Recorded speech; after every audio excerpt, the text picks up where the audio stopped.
안녕하십니까. 교육과 연구는 개인은 물론 국가 인류의 성장, 번영, 발전, 성공의 핵심적인 원동력인 국민의 능력을 결정하는 중요한 요소이자 또 다른 중요한 원동력입니다. 특히 기존의 다양한 지식을 적용, 응용하거나 새로운 것을 창조하여 성장, 성공을 이끌게 하는 연구는 개인, 국민, 국가 인류의 발전, 성공, 행복을 이끌게 하는 더욱 중요한 원동력입니다. 이러한 중요한 역할을 하는 연구 분야를 적절하게 원활하게 운영하기 위해서는 연구 분야를 적절하게 관리 운영하는 기관 부서가 필요합니다. 한국연구재단은 한국의 연구를 관리 운영하는 핵심 기관에 해당합니다. 따라서 한국연구재단의 원활한 운영은 개인은 물론 나아가 국민, 국가 인류의 미래 발전, 성공, 행복을 위해 아주 중요하다고 할 수 있습니다. 그런데 이러한 중요한 역할을 하여야 할 한국연구재단에 심각한 문제가 있습니다. 한국연구재단의 문제는 한국연구재단 내 여러 부분에서 발생하고 있으며 가장 먼저 언급할 주 문제 유형 중 하나는 바로 연구 선정 지원과 관련된 문제입니다. 한국연구재단은 정기적으로 개인이나 국가, 인류 사회의 발전, 성공, 행복에 이바지할 수 있는 우수한 연구를 하고 있고 그러한 연구를 원활하게 수행할 능력, 자격을 가진 연구자를 선정하여 그 연구가 원활하게 수행될 수 있도록 지원하고 있습니다. 이것은 사회 발전에 이바지할 수 있는 우수한 연구를 하고 있고 그러한 연구를 할 수 있는 능력과 자격을 충분히 갖추었는데도 연구할 환경과 조건이 되지 않아 연구에 어려움을 겪고 있는 개인 연구자나 집단 연구자에게 연구할 기회를 제공한다는 점에서 아주 중요하다고 할 수 있습니다. 그런데 이러한 한국연구재단의 연구 선정과 지원에 심각한 문제가 있습니다. 한국연구재단이 재능과 자격을 갖춘 연구자를 선정하여 그 연구가 원활히 진행될 수 있도록 지원하기 위해서는 실제 개인이나 국민, 국가, 인류 사회의 발전, 성공, 행복에 이바지할 수 있는 연구를 하고 있고 그러한 연구를 문제없이 원활하게 수행할 수 있는 능력과 자격을 갖춘 개인 또는 집단 연구자를 선정하여 지원하여야 합니다. 그런데 한국연구재단은 이러한 조건을 갖춘 연구자를 선정하여 지원하지 않고 있습니다. 그렇다면 한국연구재단은 어떤 유형 방법으로 재능과 자격을 갖춘 연구자나 연구 집단을 선정하여 지원하지 않는지를 알 필요가 있습니다. 한국연구재단이 재능과 자격을 갖춘 연구자나 연구 집단을 선정하여 지원하지 않는 첫 번째 부당 위법 유형은 심사 과정의 비정상적인 운영입니다. 한국연구재단이 우수한 연구를 하고 있고 그러한 연구를 할 능력, 자격을 갖춘 연구자를 선정하여 지원하려면 올바른 심사가 이루어져야 합니다. 그런데 올바른 심사가 이루어지지 않고 있습니다. 그리고 이러한 한국연구재단의 심사 문제는 다시 다음 두 가지 유형으로 발생합니다. 첫째, 한국연구재단 내부 구성원에 의한 것과 둘째, 한국연구재단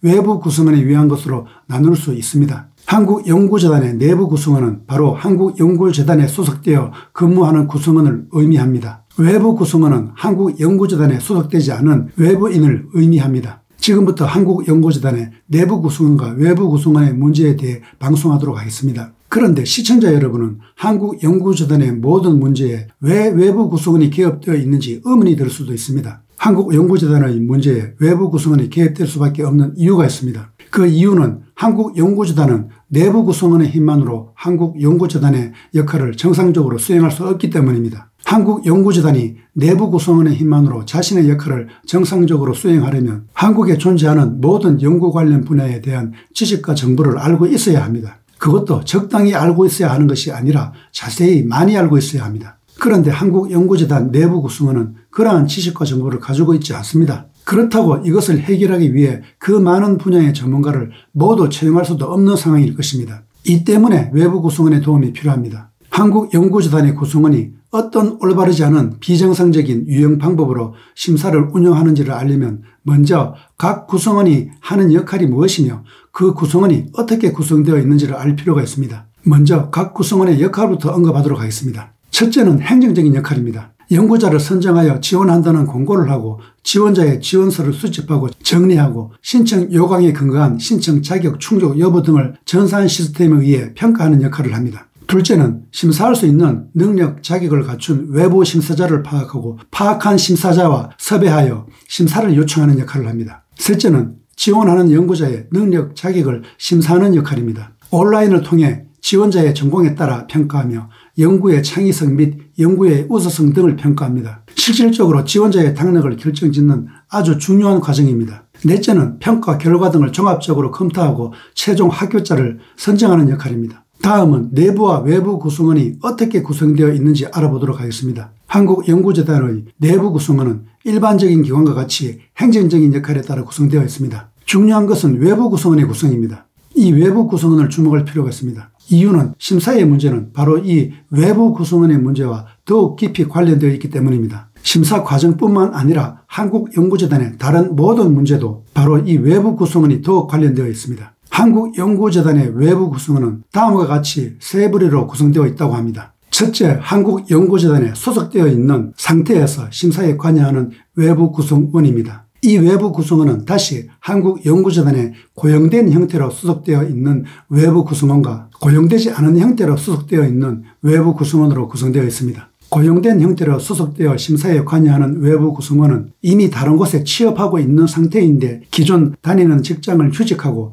한국연구재단에 임시로 파견된 형태로 고용된 외부 구성원입니다. 한국연구재단에 상관하고 있다고 합니다. 총 20명으로 구성되어 있으며 임기는 2, 3년이며 임기가 만료되면 이 외부 구성원은 다시 본업으로 복귀한다고 합니다. 따라서 이 외부 심사자는 사실상 한국연구재단의 내부 구성원이라고 볼 수 없는 외부 구성원이라고 볼 수 있습니다. 고용되지 않은 형태로 소속되어 심사에 관여하는 외부 구성원은 한국연구재단의 정식 직원으로 고용되어 근무하지 않지만 한국연구재단의 요청으로 심사에 관여하는 외부 구성원입니다. 한국연구재단 내부 구성원은 이들을 알비로 지칭합니다. 그리고 수백 명으로 구성되어 있다고 합니다. 이 구성원이 한국연구재단으로부터 보수를 받는지는 알 수가 없습니다. 둘째, 한국연구재단에 전혀 소속되지 않은 상태에서 심사에 관여하는 외부 구성원이 있습니다. 지금까지 저는 한국연구재단의 외부 구성원이 어떻게 구성되어 있으며 이 외부 구성원이 하는 역할이 무엇인지에 대해 언급하였습니다. 그런데 이러한 각각을 구성하는 외부 구성원이 언급한 외부 구성원의 역할 중 하나만을 정담하면서 심사에 관여하는지 아니면 모든 역할을 가리지 않고 수행하는지는 알 수 없습니다. 이것을 알기 위해 한국연구재단과 접촉을 시도하였지만